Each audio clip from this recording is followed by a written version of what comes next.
drop a like and do share. Leave your comments and do not forget to subscribe for more videos. Hello students, welcome to edupediaworld.com, your online gateway to the world of invaluable knowledge. Let's continue our discussion wherein we were trying to study that how exactly the application of the concept and the formula of present value helps an investor to take a more informed financial decision. So in our last calculation we saw that the present value of the future cash flow of 1500 which has been promised to the investor at the end of the first and the only year, if he chooses to part away from his current investment of 1000 USD against his required rate of return of 10%, works out to be 1364 USD. We found that the present value of the future cash flow of 1500 is 1364 USD, in which we divided the future value, that is 1500, by 1 plus his required rate of return, that is 0.10 or 1.10 raised to the power 1, because the n is only 1 year. So the present value worked out to be 1364 USD. So this 1364 USD was the present value of the future cash flow which he was supposed to receive at the end of the first year. Now the question arises that whether or not he should take up this proposal, whether or not he should accept the offer of investing 1000 USD now against a promised return of 1500 USD 1 year hence against a required rate of return of 10%. It won't be testing our intelligence much if we say that he should blindly accept the offer of investing 1000 USD now against a promised return of 1500 USD 1 year hence against his required rate of 0.10 or 10%. Why is it so? Because once again, coming back to the calculation, students, we found that the present value of 1500 USD was only 1364 USD. But the investor is required today to invest only 1000 USD as against 1364 USD. Once again, student, just recap what we discussed during our last session, that 1364 USD represents the present value of 1500 USD, which also means that the investor should be indifferent. The investor should not show any interest in any investment proposal which asks him to invest 1364 today against a proposed return of 1500 1 year hence. Why? Because against a discounting rate of 10%, what we find that the value of 1364 today is exactly the same of 1500 USD 1 year hence. So there is nothing much to choose from. It means that whether or not he keeps 1364 today against a return of 10% or he invests it for another 1 year against a return of 10%, he should be equally standing at the same footing. So he won't be gaining anything today if he invests 1364 today and gets 1500 1 year hence. Or we can say that 1500 USD is nothing but it is the future value of 1364 USD against a required rate of return of 10%.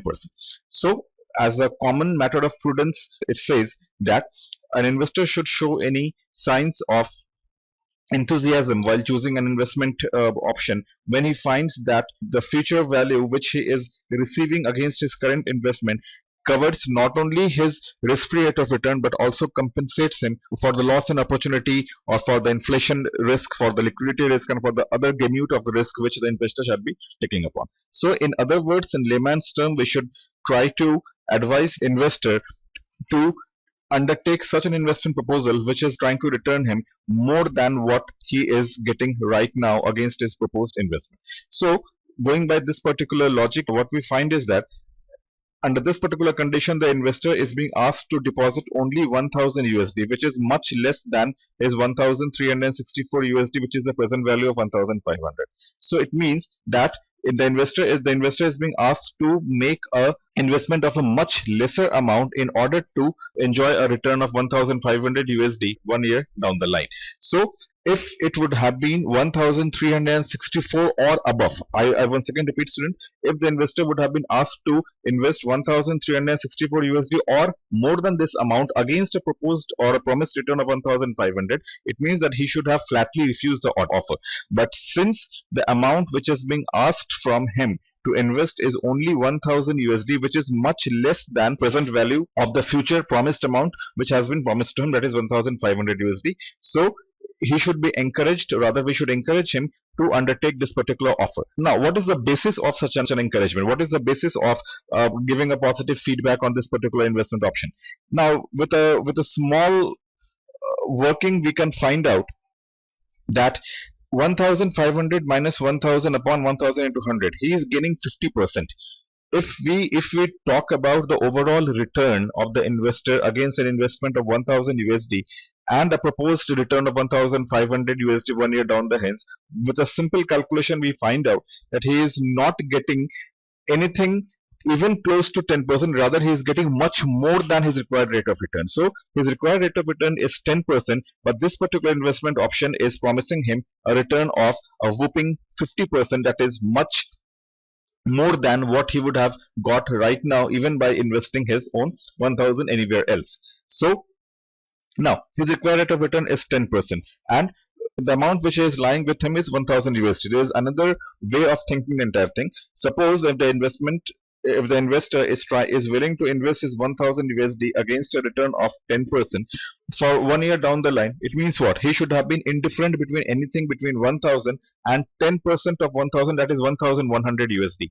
But over here, by investing 1000 USD today against a number of year of 1 year, he is not getting 1100 USD, rather he is getting 1500 USD. It means the future value is much higher than what he would have got if he would have invested it against 10% rate of return. So with a simple calculation, we are finding that against a desired rate of return of 10%, he is earning a return of 50%, which is much higher than what he would have got by investing his amount into any other option, or it is much higher than what he would have got by not making the investment. As we discussed a bit earlier, student, that he would have been indifferent between anything between 1500 and 1364, because if at present he would have been asked to deposit 1364 against a return of 1500, then his required rate of return would have been 10%. But if he is being asked to deposit only 1000 USD and earn the same return, it means somewhere or the other one variable which is changing is that is the discount rate or the required rate of return, which is working out to be 50%. So his investment is increasing 50% only in just in 1 year. So going by this particular notion, he should be encouraged to undertake this particular investment option. He should be encouraged to deposit his 1000 for 1 year in order to get a return of 1500, which percentage term shall yield him a return of 50%, which is much higher than his own required rate of return of 10%. So thus, student, we find that the concept of present value is not only helping us in making the cash flows comparable, but with the help of this comparability, we can take some more sound and prudent financial investment decisions at the same time. I hope this entire concept is clear, students. Once again, just let me touch upon the key points. By converting the 1500 from the future value to its present value, we found that by dividing 1500 upon the 10% required rate of return for 1 year, the present value is working out to be 1364 USD. It means any investor would be indifferent between any investment of today's 1364 against a future promised return of 1500 USD.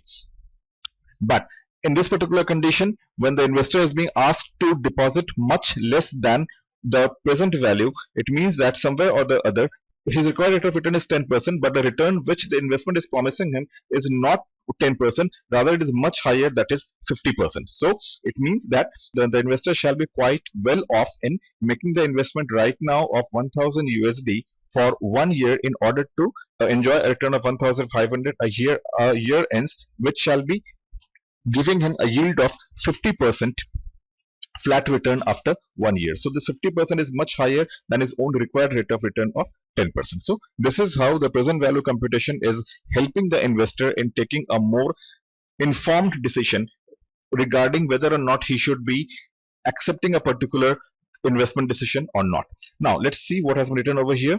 It's evident that the investor should accept the offer because the present value of 1500 at 10% for 1 year required rate of return is 1364, but he is getting an opportunity to receive 1500 at the end of 1 year by investing just 1000. So this is the same thing which we discussed right now, students, that been asked to deposit 1364. He shouldn't have shown any interest because the one value of 1364 after 1 year against 10% rate of return is 1500. It means that he would have been well off by not putting his money or not parting away from his money for 1 year, thereby losing his required rate of return, because after 1 year might be the inflation rate may be high or some other risk factors might creep in, which would have forced him to increase his own required rate of return, thereby reducing the present value even further, or the value of his investment would have come down. So if he would have been asked to invest 1364 against a return of 1500 after 1 year, it means that he would have been well off enjoying his cash right now with him rather than investing it or parting away from it for the next 1 year. But since he has been asked to deposit much lesser amount, it means even if his 1000 USD increases by 10%, the future value would have been 1100. But instead of 1100, he is getting a return of 1500. It means that against his required rate of return, he is earning a much higher rate, which automatically adds to the lucrativeness of the investment option. Thus, we see that the concept of present value helps individuals in taking sound investment decisions as well. In student term, within the bracket is a very simple calculation. It is a future amount, that is 1500 minus 1000 upon 1000 into 100, that works out to be 50%. Or even it's a very simple calculation, 50% of 1000 USD works out to be 500. So 1000 plus 500 is 1500. So in effect, he is getting a return of 50% as against his expected return of 10% required rate of return for 1 year. Hope students we have understood the application of present value concept in terms of making the cash flows comparable, thereby helping the investors and companies in taking a more sound financial decision making with the help of this simple calculation. So if this is clear, let's proceed and let's try to see that what are the various real-time cases or conditions wherein the present value concepts are being put into action. Now, the concept of present value can be used extensively in time value of money. It is used in calculating the following. We have already discussed at the very onset itself, student, that present value itself gives the investor a very powerful tool in financial analysis and financial decision making. At times we may feel that the power or the capacity to convert the future cash flows to their present comparable amount is even more profound and even more useful than even the compounding factor, because we have seen earlier also that in financial decision making arena there are many such decisions which are being segregated by the time differentials in which the outflow has to be made or the inflow comes to the firm at T0, while the potential cost or the potential benefits, it extends across a longer time frame. Then again, those time frames should be squeezed together, or they should be brought together with the help of a discounting formula, with the help of which the future distant cash flows can be compared against their actual comparable amount, so as to study the viability of any project, the usefulness or any profitability of any investment. So thus we see that the present value concept, it provides a ready-made solution to a number of critical conditions to the finance manager, and its use is very profound. Its impact is very deep. So, and the world of finance runs smoothly. Rather, a lot of help has been rendered to the world of finance with the present value concept. So now these are 6 main cases, these are 6 main listed conditions wherein the present value calculations are being used extensively. First condition is present value of a lump sum. Second condition is present value of an uneven cash flow. Third is present value of an annuity. Fourth is present value of an annuity due. Fifth is capital recovery and amortization. Sixth is present value of a growing annuity. Now students, out of these 6, we are already acquainted with the first 4 conditions, that is present value of a lump sum, present value of an uneven cash flow, present value of an annuity, present value of an annuity due. The only difference is that instead of working out the present value, we have dealt with them with the concept of compounding or future value computation. Anyways, but the concept remains the same. It is just the basic framework that in compounding we are traveling from the present to the future, while in the present value we're using discounting to reduce our future cash flows to their comparable present value. All these concepts are very important, at the same time very simple. So let's go through each one of them and try to understand them with a very open mind. So let's take up the first condition, present value of a lump sum. So my dear students, regarding lump sum, we all know that lump sum refers one-time payment or receipt of cash. It is a one-time inflow or outflow of the cash flow, wherein the cash flow patterns are not scattered. They are neither uneven cash flows which are occurring year after year after year, nor their annuities, nor their annuity due, anything as such. But rather, the cash flows are to be received or paid in one substantial amount in a single go, whether it is concerned with the cash inflow or it is concerned with the cash outflow. Now, as already discussed, a lump sum is an one-time payment receipt of cash. The present value of a lump sum future receipt of cash can be calculated by using the following formula. So the following formula may be used in order to calculate the present value of a future lump sum. P is equal to F1 upon 1 plus I to the power of 1 for 1 year. P is equal to F2 upon 1 plus I for 2 years. Therefore, P is equal to Fn upon 1 plus I to the power of n. N refers to the number of years. Or P is equal to Fn into 1 upon 1 plus I to the power of n, again which has been raised to the power of minus n. So let's not talk about it once again, other else it shall become repetitive. We have already seen it a few slides ago, that how exactly we were using this particular formula in order to calculate the present value of a lump sum investment. So let's try to take up one illustration and make our concept even more clear. Illustration says Mr. Smith wants to find the present value of 20,000 USD which he shall be receiving at the end of 15 years. The expected rate of return for Mr. Smith is 10%. So the simple question says that Mr. Smith wants to find the present value of a 20,000 USD which he shall be receiving at the end of 15 years. So students, it is a classic example of a lump sum receipt wherein Mr. Smith shall be receiving 20,000 USD at the end of 15 years. So at the end of the 15th year, Mr. Smith shall be receiving lump sum cash flow of 20,000 USD. It means it is not so that Mr. Smith shall be receiving 20,000 USD each year from the first year till the 15th year. No, the cash flows are neither fragmented nor their annuities. So the question clearly says that instead of receiving any amount for the first to 15th year, rather Mr. Smith shall be receiving a lump sum cash of 20,000 USD at the end of the 15th year. So we are required to calculate the present comparable value. We are required to calculate the present comparable value of Mr. Smith if his required rate of return is 10% for the next 15 years. So against a required rate of return of 10% for the next 15 years, we are required to calculate the present value of Mr. Smith if he is supposed to receive 20,000 USD. So by applying this particular formula, we find that have a look at the variables. The variables are the future value is 20,000 USD, number of years 15 years, and I is 10%.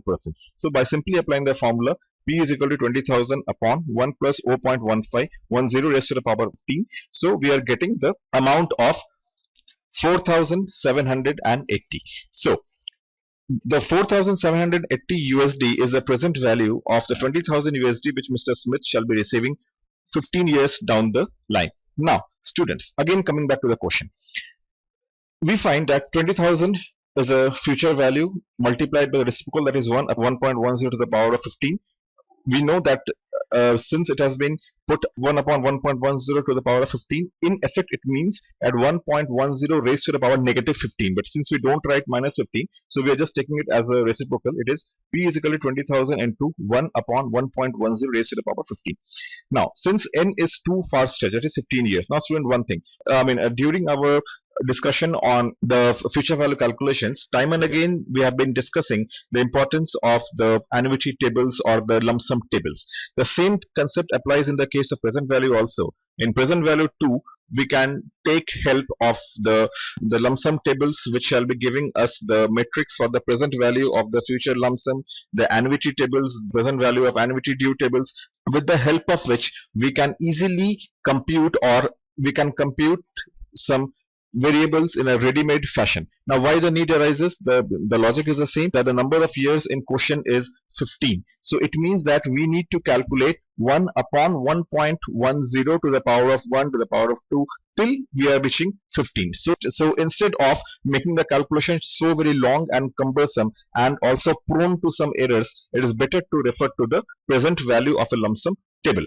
Now, as we see that there are two options. Either we use it conceptually, or we apply the direct formula. If we use it for conceptually, then 20,000 has present value of 20,000 has to be computed across the first year till the 15th year, because it is 1.10 raised to the power of 15. Now notice students, even if the time frame is going from 1 to 15 year, it is not being treated as an annuity, because the question clearly says that Mr. Smith is not receiving amount of 20,000 every year. Rather, he shall be receiving the 20,000 at the end of the 15th year. But the T0 is the present year. That is, T0 is the present year in which Mr. Smith is contemplating making the investment, but the amount which he shall be receiving, that shall be across Tn, or where n is equal to 15 years. So he has been segregated. So he is being segregated with two time frames. One is your T0 and second is a Tn. T0 is the present time value, and Tn refers to 15 years down the line. So we need to calculate that how exactly the present value is changing across each number of years, right from the first year to the 15th year. So please do not confuse yourself by thinking that this 20,000 USD happens to be an annuity. No, this is not an annuity. It is a lump sum payment. He shall be receiving this 20,000 at the end of the 15th year only. But since we are using the formula as 1, that Fn upon 1 plus I to the power of n, it means we need to study the diminishing effect which 20,000 USD shall be undergoing each year against the required rate of return of I. Once again, student, we need to study the diminishing effect which 20,000 USD shall be undergoing each year for n number of years against a required rate of return of 1%.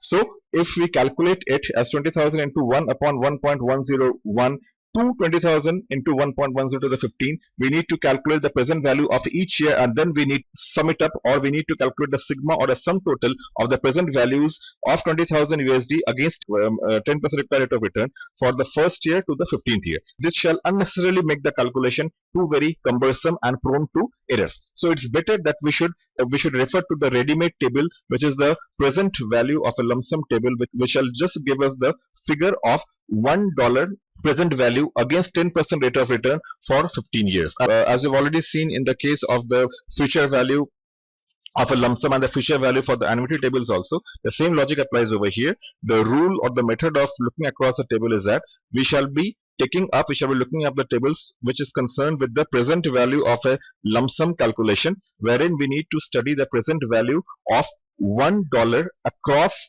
n number of years against I% rate of interest. So whatever figure we are getting for $1 across n number of years against 1% required rate of interest, that figure shall be the present value of $1. So we just need to pick that amount and multiply it with the future value to arrive at the respective present value. So by looking across the table, we find that the value of 1 USD, I repeat students, by looking across the table, we find that the value of 1 USD for 15 years against a 10% rate of return is 0.239. So once again, students, the present value of $1 for 15 years against a required rate of return of 10% works out to be 0.239. This is the value of $1.